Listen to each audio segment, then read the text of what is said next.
오늘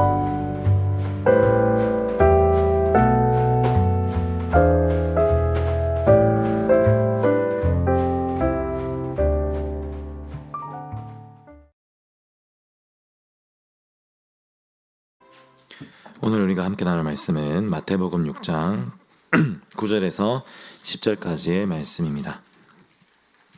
마태복음 6장 9절에서 10절까지의 말씀입니다. 제가 가진 성경은 신약성경 8페이지에 있습니다. 마태복음 6장 9절에서 10절까지를 다 같이 한번 크게 읽도록 하겠습니다. 시작. 그러므로 너희는 이렇게 기도하라. 하늘에 계신 우리 아버지여, 이름이 거룩히 여김을 받으시오며 나라가 임하시오며 뜻이 하늘에서 이루어진 것 같이 땅에서도 이루어지이다. 한 번 더 읽겠습니다. 시작. 그러므로 너희는 이렇게 기도하라. 하늘에 계신 우리 아버지여, 이름이 거룩히 여김을 받으시오며 나라가 임하시오며 뜻이 하늘에서 이루어진 것 같이 땅에서도 이루어지이다. 아멘. 옆에 계신 분 앞뒤로 한번 인사해 보실까요? 잘 오셨습니다. 네, 앞뒤로도 인사하실까요? 잘 오셨습니다. 손가락 하나 펴고 샬롬하고 인사해보고 샬롬. 네, 저를 보시기 바랍니다. 저를 따라가 뵙시다. 맛있게 밥 먹고 졸지 맙시다. 양껏 먹고 양껏 졸지 맙시다. 네, 이제 점심이라서 잠이 좀 오실 수도 있는데 기지개 한번 펴보실까요? 쭉. 네, 기지개 한번 펴보시고요. 어깨도 좀 돌려주시고 졸지 마시고 우리 또 예배를 하나님 앞에 또 은혜로 기쁨으로 드리길 간절히 소원합니다. 요즘 이제 일본을 비롯해서 이제 저희 나라 그리고 또 세계적으로 또 유명한 드라마가 하나 있습니다. 뭐냐면 이상한 변호사 우영우라는 드라마인데요. 지금 이게 상당한 인기를 끌고 있습니다. 그리고 약간 여러 가지 이슈들을 가지고 있는 드라마이기 때문에 또 많은 관심을 받고 있는데요. 참 재밌기도 하고 감동적이기도 하고 웃기기도 하더라고요. 그 중에서 제가 한 가지 재밌는 장면이 있어서 한번 우리 성도님들과 또 우리 중고생들과 우리 청년들과 함께 보고자 한번 준비해봤습니다. 영상을 한번 보시고 말씀을 계속해서 듣도록 하겠습니다.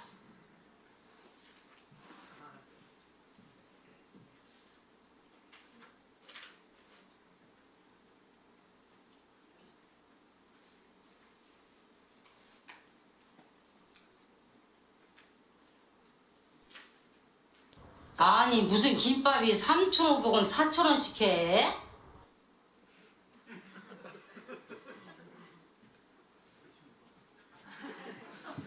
네, 저희가 지금 여러 가지 영상이 조금 미비한 점이 좀 있는 것 같습니다. 제가 빠른 시일 내에 고치도록 하겠습니다. 무슨 장면이냐면요. 이제 우영우라는 이제 자폐의 그 병을 가진 장애를 가진 그 변호사 이제 주인공이 등장하는데요. 아버지가 김밥 가게를 하세요. 김밥 가게를 하는데 어떤 아줌마가 진상 고객으로 이제 등장을 합니다. 그래서 아니 무슨 들어오자마자 하는 말이 김밥 이렇게 비싸요. 하면서 막 그 정도껏 비싸지 뭐 이렇게 비싸 하면서 막 들어가는 거예요. 근데 아버지가 아줌마를 째려봐요. 이렇게 째려보는데 그것을 본 이제 우영우란 변호사가 아버지한테 가가지고 당신은 지금 저 여인을 진상이라고 생각했습니까? 이렇게 하는 거예요. 앞에 대놓고 아줌마가 들었겠죠. 들어가지고 지금 뭐라는 거예요? 하면서 화를 내는 거예요. 아빠는 엄청 당황하고. 그래서 아줌마가 지금 뭐예요? 둘이 딸이에요? 아빠랑 딸이야 지금. 아빠가 지금 아빠 입으로 못하고 딸 입이라서 나 욕하는 거예요? 가는 거예요. 그러니까 아버지가 어떻게 하냐면 아니에요 딸이라뇨. 손님도 이만 가세요. 이렇게 하는 거예요. 우영우 주인공이 이렇게 하다가 예 아저씨 이러면서 가요. 부녀지간인데 이제 상황을 모면하기 위해서 아버지라 부르지 못하는 일이 일어난 거죠. 원래 근데 두 사람은 아버지라고 부를 수 있는 관계입니까 아닙니까? 관계예요. 아버지를 부를 수 있는 거예요. 왜냐면 둘이가 이제 부녀지간이기 때문이죠. 이처럼 자녀가 아버지를 아버지라고 부르는 걸 막을 수는 없는 일입니다. 그걸 막는 게 이상한 거예요. 그죠? 근데 오늘 웨스트민스터 독일문답 우리가 살펴볼 이 99문과 100문에서는요. 우리와 하나님의 관계가 바로 그렇게 아버지라고 부르면서 기도할 수 있는 관계라고 이야기하고 있습니다. 이에 대해서 자세히 살펴볼까 합니다. 그 전에 먼저 이 외민이 어떤 흐름에 있는지를 한번 찝어보고 계속해서 내용을 나누게 텐데요.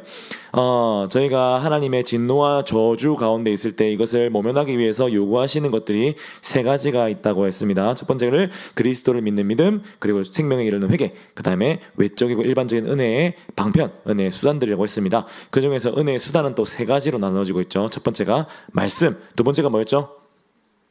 그렇죠. 성례입니다. 들었어요. 누군가 성례라고 했어요. 성례 이렇게 했어요. 성례. 그리고 마지막 저희가 지금 배우고 있는 세 번째가 따라합니다. 기도에 대해서 배웠어요. 그리고 어제 우리는 어제란다. 저번 주에 우리는 기도의 세 가지 요소, 기도가 어떤 것인가에 대해서 크게 한번 배워봤습니다. 그리고 이제부터는 세밀하게 과연 기도가 무엇인지, 어떻게 기도해야 되는지에 대해서 배워보고자 합니다. 이에 대해서 웨스트민스터 소결의문답 99문은 이렇게 이야기하고 있습니다. 묻겠습니다. 하나님께서 우리에게 기도하는데 지침으로 어떤 법칙을 주셨습니까?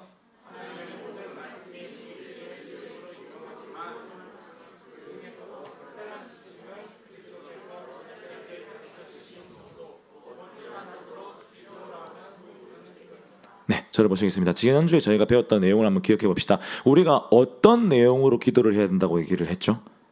우리의 소원이 아니라 하나님의 뜻, 하나님 말씀에 기록된 하나님의 뜻대로 기도. 그렇기 때문에 이게 성경에 들어있는 모든 말씀은 우리의 기도 제목이 되기 용이합니다. 기도의 법칙이라고 할 수가 있는 것이죠. 그런데 그럼에도 불구하고 특별하게 하나님께서 예수 그리스도를 통하여 우리에게 가르쳐 주신 기도의 법칙이 있다라고 99문은 이야기합니다. 그게 뭐죠? 주기도문입니다. 주문이 아니죠. 제가 아는 친구 한 명 있었는데 이 친구는요, 남녀 호랭개교라는 그 어떤 이제 이상한 종교단체에 있는 몸담고 있는 온 가족이 몸담고 있는 친구였어요. 그러면서 자기들이 막 그 집에 방 하나를 사찰로 만들어요. 거기서 아침에 일어나자마자 이렇게 종 같은 거 있거든요. 그거를 땡지고 남녀 호랭객제 쭉 외우는 게 있어요. 불경 같은 게 막 외우면 이걸 많이 외워야 복이 온대요. 이게 무슨 안 생기는데 내가 너 무슨 그런 이상한 주문 같은 거예요. 그게 무슨 종교냐 하는 거예요. 그래서 얘가 뭐라고 하냐면 너희도 주문 있잖아 하는 거예요. 우리가 무슨 주문이 있는데 너가 막 하늘에 계신 우리 아버지 주문 있대 하는 거예요. 그게 무슨 주문인데 막 하늘에 계신 우리 아버지여 이름이 거룩히 여김을 받으시오며 나라가 임하오시며 뜻이 하늘에 주문하이가 하는 거예요. 근데 그때는 제가 잘 몰라가지고 말 못하겠는 거예요. 주문인가? 그러면 주기도문 하는 거 주문인가? 줄임말로 주문인가? 고민에 빠진 적이 있었는데 여러분 주기도문은 주문입니까? 주문 아닙니까? 주문 아니에요. 따라합니다. 기도문. 주님께서 가르쳐 주신 기도문이라는 거예요. 특별히 예수님께서 딱 가르쳐 주신 거예요. 그래서 저희가 오늘 읽었던 마태복음 6장 9절에 보시면요, 이렇게 되어 있습니다. 너희는 어떻게 되어 있죠? 띄워주시겠어요? 네, 말씀 마태복음 6장 9절 다 같이 읽겠습니다. 그러므로 시작. 그러므로 너희는 어떻게 이렇게 기도하라 되어 있습니다. 예수님이 가르쳐 주신 거예요. 이게 뭐냐면요, 자료 보시겠습니다. 당시에 그 여러 선생들이 있었어요. 유대 선생들이 있었는데 그 제자들이 그 선생에게서 기도하는 방법을 배운 거예요. 그래서 제자들이 부탁했어요. 선생님, 우리도 어떻게 기도하는지 가르쳐 주세요. 예수님, 어떻게 기도하는지 가르쳐 주세요. 해서 예수님께서 제자들에게 가르쳐 주신 기도가 바로 이것입니다. 너희는 이렇게 기도하라. 이걸 보시면 예수님이 가르쳐준 기도문이잖아요. 이거만큼 스탠다드가 없는 거죠. 그렇기 때문에 우리는 특별히 이 기도문의 흐름대로 기도를 연습하고 성숙하게 발전시켜 나가야 되는 거예요. 이런 분들이 계세요. 목사님, 기도 어떻게 하는 거예요? 혼자서 기도하라고 하는데 기도 어떻게 해야 돼요? 가르쳐 주세요 하시는데 이미 성경에 가르쳐 주는데 나와 있습니다. 이대로 기도하시면 되는 거예요. 저는 실제로 새벽 기도 때나 어떤 때나 기도를 시작하잖아요. 그러면 항상 주기도문의 순서대로 기도를 합니다. 그러니까 여러분도 함께 이 주기도문의 내용들을 배우면서 이제 앞으로 개인적으로 기도하실 때 이 주기도문의 순서를 따라서 여러분 기도를 하시면요, 30분 그냥 지나갑니다. 네, 30분이 안 지나갈 수가 없어요. 그러니까 한번 같이 배워보시고 앞으로 이 기도문을 통해서 기도를 훈련하고 또 성숙한 그리스도인이 되는 우리 되길 간절히 소원합니다. 아멘. 자, 그렇다면 첫 번째, 그 내용의 첫 번째 무엇이라고 기도하는지 웨스트민스터 소결의문답 100문은 이렇게 이야기합니다. 제가 보겠습니다. 주기도문의 서는 우리에게 무엇을 가르칩니까?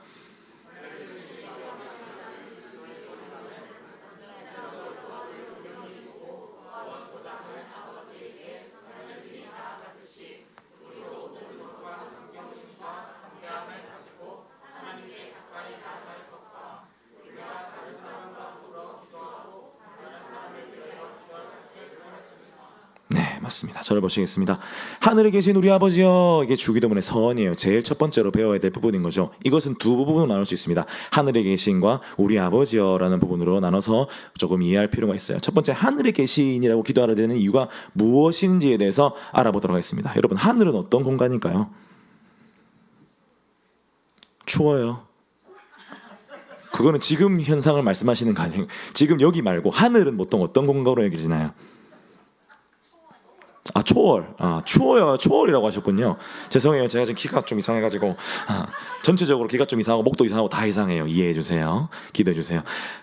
추워요가 아니라 초월한 공간인 거죠. 그래서 우리는 막 이렇게 초월자들, 이제 뭔가 인간 이상의 능력을 가진 사람들은 다 하늘에 어떤 막 날아다니고 뭐 이런 걸 표현됩니다. 제가 옛날에 무협지를 진짜 좋아했거든요. 제가 막 여러 가지 무협지, 의천도령기, 사조 영웅전 뭐 이런 영웅문 이런 게 있어요. 옛날 고전 무협지 있고요. 하여튼 제가 저희 국어 국문학과 다닐 때 1학년 때 친구가 없어가지고 혼자서 도서관에 왔다 갔다 도서관에 앉아가지고 앉은 자리에서 무협지를 45권을 읽고 막 이랬거든요. 하루에 45권 읽고 막 무협지를 너무 좋아해가지고 거기서 보면은 막 항상 그 무공의 수위가 일정을 넘어가면 하늘을 날아다녀요. 그러면서 막 칭칭칭칭 허공 다 보이 이러면서 막 이렇게 날아다니거든요. 능공허도 이러면서 막 하늘 날아다녀요. 막 슈퍼맨도 하늘 날아다니잖아요. 그죠? 그리고 아이언맨도 날아요. 토르도 막 날아다니잖아요. 그러니까 하늘은요 초월자들의 공간이에요. 뭔가 인간 이산에 인간은 가는조차 할 수 없는 그런 어마어마한 전능한 능력을 가진 존재들의 공간이 하늘이에요. 근데 그 하나님이 하늘에 계시대요. 이게 무슨 말이냐? 그냥 하늘에서 우리를 이렇게 하나님 저 높은 곳에서 우리를 내려다보시는 분이야라는 뜻을 아니에요. 그 말이 아니라 하나님은 하늘에 계십니다. 이것은 하나님은 인간의 능력을 아득히 뛰어넘은 전지전능한 능력의 하나님이십니다라고 고백하는 거예요. 우리가 기도하는 기도의 대상이 그런 전지전능한 능력의 하나님이다라를 고백하고 시작하는 거예요. 기도를. 하나님은 전지전능한 능력이 있으시죠. 천지를 다 창조하셨죠. 만약에 하나님께서 갑자기 우리가 탁 나오셔가지고 갑자기 참 좋은 교회 성도 여러분 땅이 상망 하니 참 좋은 교회 숲이 될지 무슨 말인지 아시겠죠? 숲이 될지어다 이렇게 하면요 숲이 되는 거예요. 그럼 우리는 참 좋은 교회가 아니라 참 좋은 숲교회가 되겠죠. 우리 집이 숲이니까 그죠? 참 좋은 숲교회가 되는 거예요. 갑자기 막 저희가 와가지고 탁 보면서 영진 목사 야야야야야야 눈빛이 빛이 흐리 멍텅텅텅 하니 쌍꺼풀이요 생겨라 하면 이렇게 잘 생기는 거예요. 지금 이제 이게 유지가 잘 안 되지만 하나님이 생겨라 하면 이제 영구적으로 유지가 되겠죠? 어울리나요? 아니요, 언니 미안해요. 그 하나님 전지전능하신 거예요. 말씀 하나로 모든 걸 다 하실 수 있는 거예요. 그런 분이 우리의 기도의 대상이 된다는 것입니다. 그게 바로 하늘에 계신이라고 고백하는 것의 의미입니다. 자, 여러분 이게 우리에게 엄청난 은혜예요. 어마어마한 은혜입니다. 우리가 지난주에 공부할 때 기도의 대상이 하나님이라는 것에 얼마나 은혜되는지에서 배웠잖아요. 근데 그 기도의 대상이 하나님이라는 게 그 하나님이 어떤 분이신지를 이 하늘에 계신이라는 이 문구 속에서 우리는 고백하고 있는 거예요. 하나님은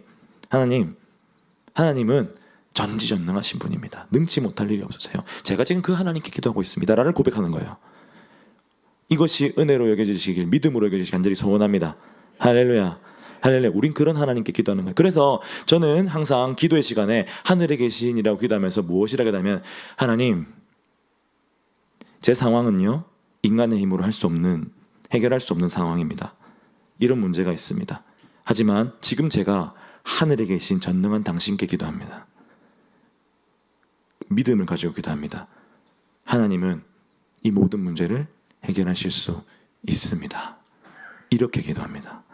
여러분 하늘에 계신이라고 고백하실 때 그러한 기도 제목으로 기도하는 그게 바로 이런 식으로 이제 기도하는 게 주기도문의 순서를 따라서 기도하는 가장 쉬운 방법이라고 할 수 있어요. 자, 이게 바로 하늘에 계신의 의미입니다. 그다음 우리 아버지여라고 되어 있습니다. 우리 아버지여. 이게 무슨 말입니까? 우리가 하나님을 아버지라고 부를 수 있다는 것을 의미합니다. 자, 여러분 근데 하나님을 과연 우리가 아버지라 부를 수 있을까요? 원래는 아버지라고 부를 수 있었죠. 하지만 인간의 죄 때문에 우리는 하나님 앞에 나아갈 수가 없습니다. 제가요 옷에 뭘 잘 튀겨요. 잘 묻혀요. 튀는 건 얘가 튀는 거죠. 제가 튀게 하는 게 아니라 옷에 뭘 잘 묻혀요. 그래서 뭐 제가 제일 긴장될 때가 저희 점심 식사로 콩국수나 오늘이죠. 이제 비빔면 나올 때 제일 긴장이 돼요. 이게 셔츠에 튀거나 넥타이에 튀면요 저희 아내 앞에 못 나가요. 앞에 나갈 수가 없어요. 왜냐면 맨날 이렇게 튀면은 이렇게 이렇게 내가 빨래 했는데 아침에 다렸는데 하면 내가 미안하잖아요. 제가 너무 미안하잖아요. 그래서 예전에 그런 적이 있었어요. 이제 교회 이제 출근하기 전에 이제 주일 예배 가기 전에 셔츠를 딱 입고 모닝 커피 한 잔 하고 싶어가지고 왜 그랬는지 모르겠어요. 여유가 있으면 그냥 빨리 교회 가면 되는데 여유가 있으니까 모닝 커피를 한 잔 하고 싶어가지고 커피를 내려서 징 하고 탁 마시는데 뭐가 잘못됐는지 했더니 뭐가 덜컥하면서 이렇게 와락 쏟아졌어요. 흰 셔츠인데 다행히 저희 아내는 머리를 말리고 있었어요. 그래서 조용히 벗었어요. 그리고 그거를 탁 감싸가지고 세탁물 제일 밑에 넣어놓고 얼른 새 걸로 갈아입고 나 오늘 처음 얘기하는 거예요. 오늘 집에 가서 죽을 수도 있어요. 한 1년 전이니까 봐주세요. 그러니까 무슨 말이냐면요. 제가 뭐 옷에 뭐 약간 흠이 있잖아요. 근데 그 흠을 보기 싫어하는 존재 앞에 나갈 수가 있을까요? 없을까요? 없어요. 감히 못 나가요. 근데 우리 인간이란 존재는요. 하나님이 싫어하시는 미워하시는 그 죄가 묻어있는 정도가 아니라 이 그냥 죄 자체가 되어버린 존재들입니다. 우리가 감히 하나님 앞에 나갈 수가 있을까요? 못 나가요. 그런데 하물며 나가지도 못하는데 감히 아버지라고 부른다. 이 어마어마한 일인 거죠. 목사님, 성경에 보면 구약시대의 백성들은 아버지라고 하나님 부르던데요. 맞아요. 근데 그거는요, 개인적으로 어떤 특별한 아버지 관계에 있다는 뜻이 아닙니다. 구약에서 말하는 아버지는요, 민족의 시초란 얘기예요. 우리 이스라엘 민족을 만드신 하나님이라는 의미에서 아버지라고 부르는 거지, 개인적으로 진짜 자신의 아버지로 친밀하게 부르는 건 아닙니다. 부를 수가 없어요. 근데 성경에 있고 역대까지 이제 그 성경에 나와 있는 신구약을 통틀어서 아버지라고 당당하게 부르는 사람이 딱 한 명 등장합니다. 그게 누굴까요? 예수님입니다. 우리 다 같이 마가복음 14장 36절 한번 보실까요? 마가복음 14장 36절입니다. 다 같이 읽겠습니다. 시작. 이르시되 아빠 아버지여 아버지께는 모든 것이 가능하오니 이 잔을 내게서 옮기시옵소서. 그러나 나의 원대로 마시옵고 아버지의 원대로 하옵소서 하시고. 여러분, 당시 예수님은요 목수의 아들이었어요. 목수의 아들이었어요. 근데 그 목수의 아들이 하나님을 아버지라고 부릅니다. 당시엔 이게 신성 모독과도 같았을 거예요. 만약에 이 말을 들은 유대인 사람들, 특별히 바리새인들이 율법교사가 있었다면 저기 하늘 위에 계신 전능하신 하나님을 목수의 아버지로 끌어내린 거나 마찬가지인 거예요.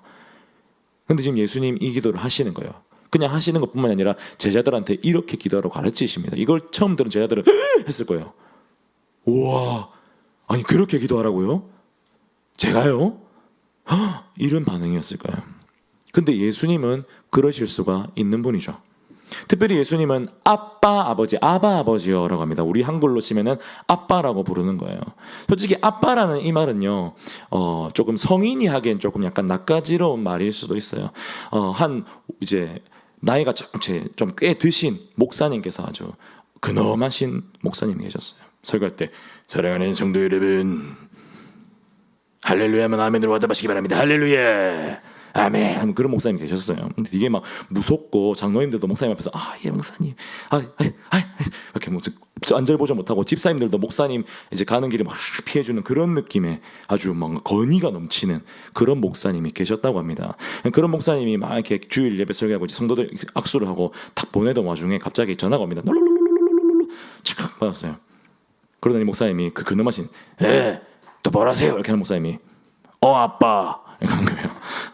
아니 밥 먹었어요. 네 아빠 들어가세요 한 거예요. 성도님들이 다 놀란 거예요. 뭐야 이게, 저런 분이 아빠 이 목소리로 그렇게 살면 안 됩니다 하다가 아빠 밥 먹었어요. 금방 들어. 아빠 이렇게 한 거예요. 뜨악 하는 거죠. 왜 그래요?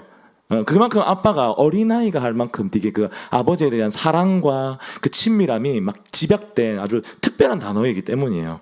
그래서 약간 조금 뭔가 그 성인이 되고 나서는 뭔가 깍듯하게 해야 되고 하는 그런 우리나라의 그 유교권 문화에서는 아빠란 말이 약간 낯간지럽게 들릴 수도 있는 거예요. 근데 그게 아니에요. 아빠라고 부를 수 있어야 됩니다.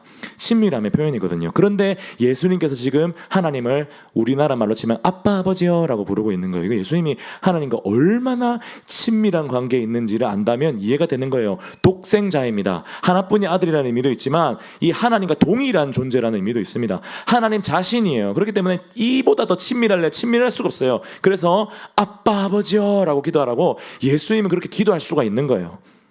그런데 제자들에게도 이를 또한 가르칩니다. 그것은 무슨 이유에서일까요? 갈라디아서 4장 4절에서 5절 보시겠습니다. 갈라디아서 4장 4절에서 5절입니다. 네, 다 같이 읽어보겠습니다. 시작! 때가 참에 하나님이 그 아들을 보내사 여자에게서 나게 하시고 율법 아래에 나게 하신 것은 율법 아래에 있는 자들을 존경하시고 우리로 아들의 명분을 얻게 하려 하심이라. 아멘. 예수님이 오신 이유가 무엇입니까? 우리를 구원하시는 건데, 구원하시고 또 우리로 하여금 예수님과 같은 아들의 명분을 얻게 하기 위해서 오셨습니다.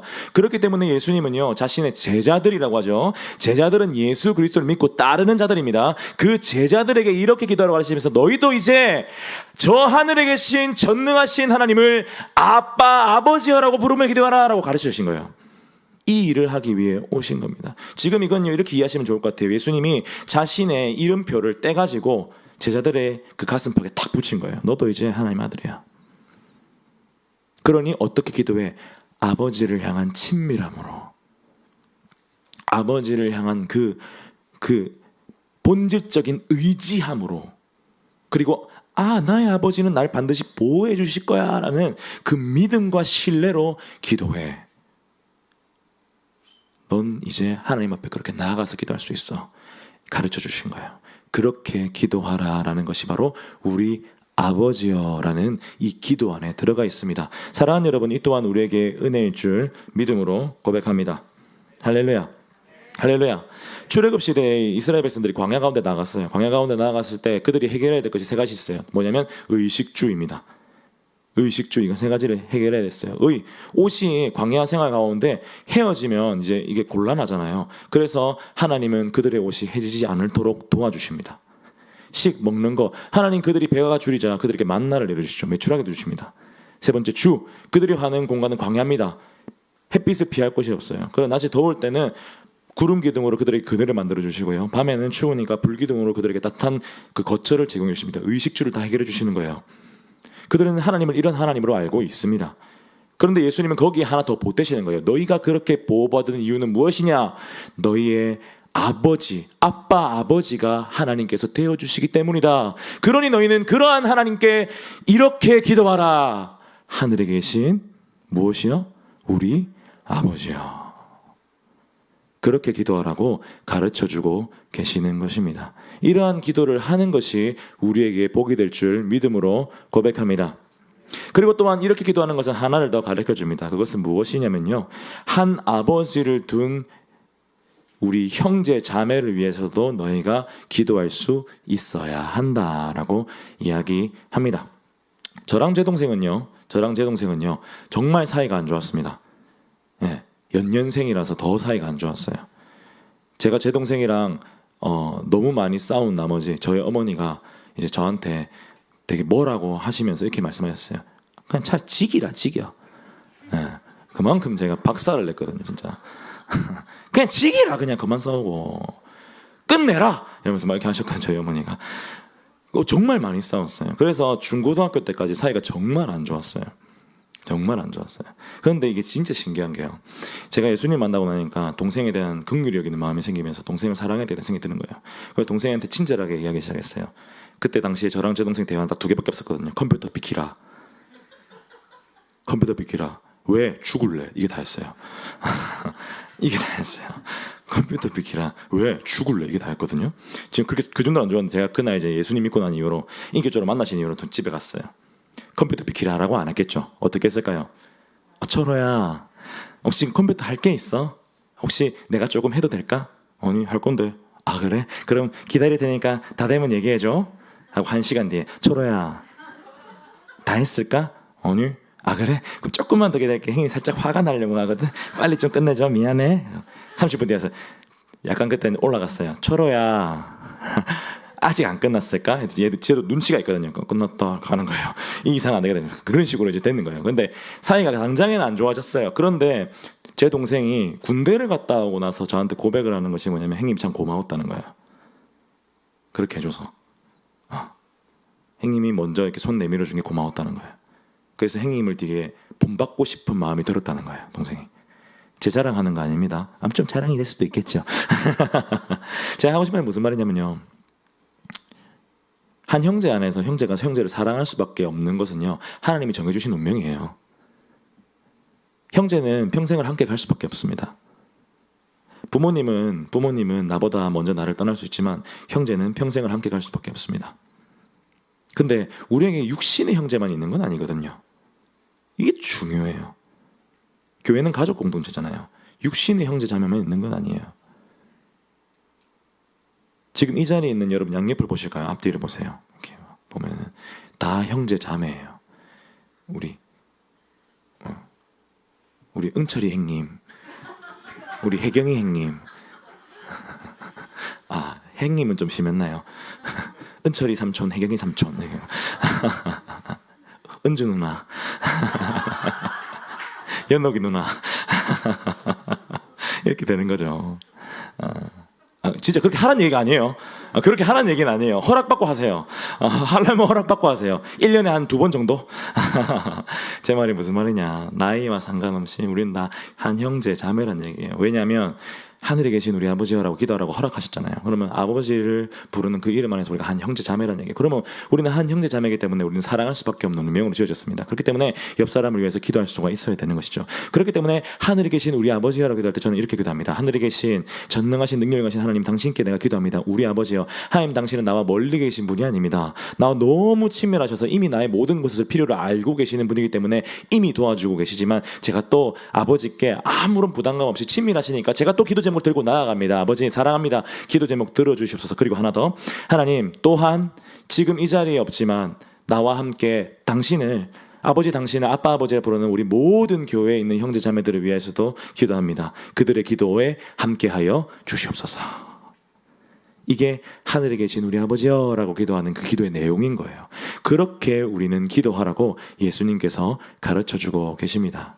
어때요? 이런 기도 뭐 어렵지 않으시죠? 어려우세요?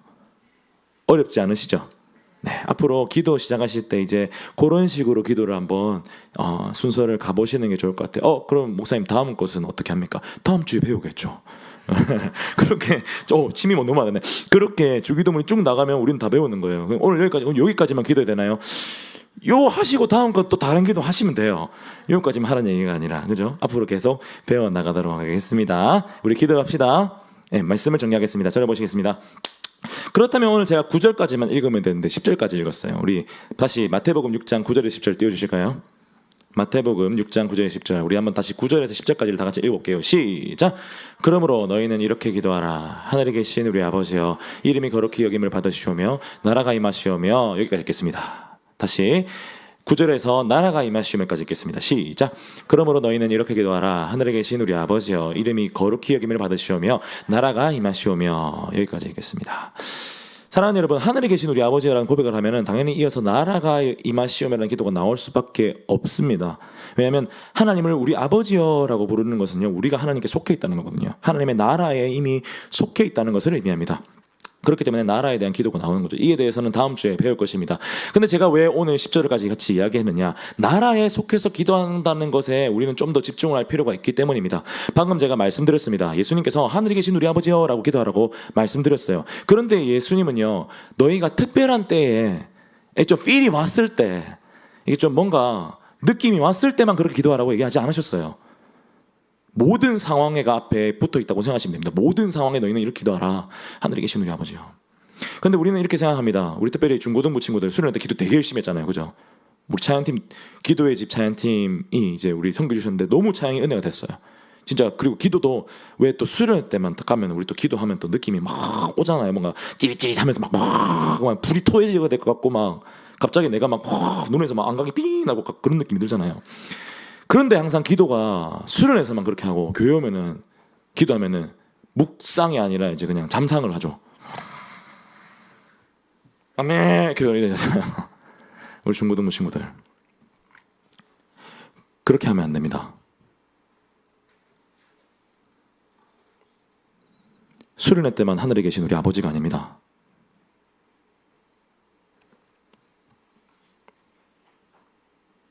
모든 상황 가운데 하늘에 계신 우리 아버지입니다.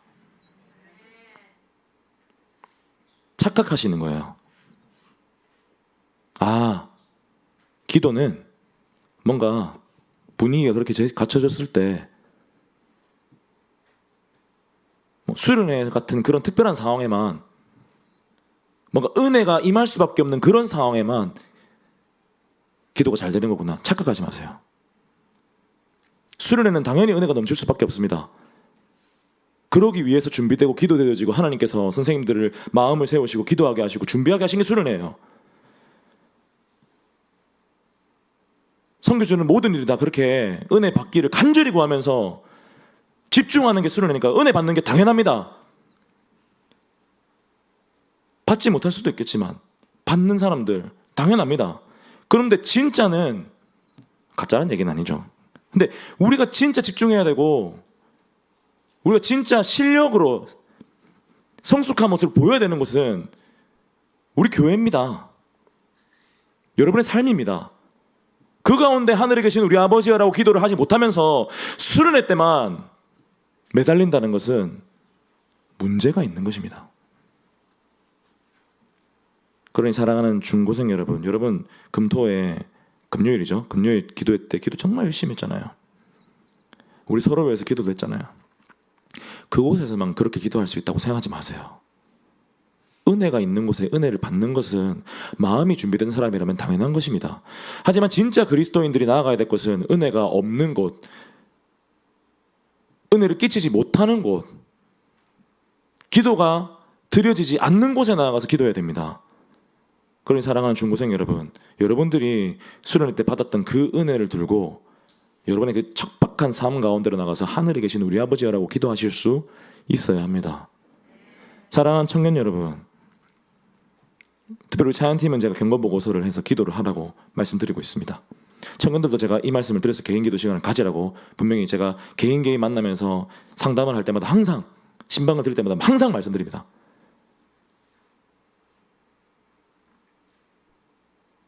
특별한 때만 기도하실 겁니까? 우리 하나님이 그럴 때만 역사하십니까?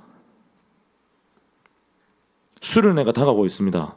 수련회 때 기도하실 겁니까? 아니면 지금부터 기도하실 겁니까? 청년이 나이가 되었으면 이제 곧 가정을 이루기 위해서 준비하고 있습니다. 고민하십시오. 움직이십시오.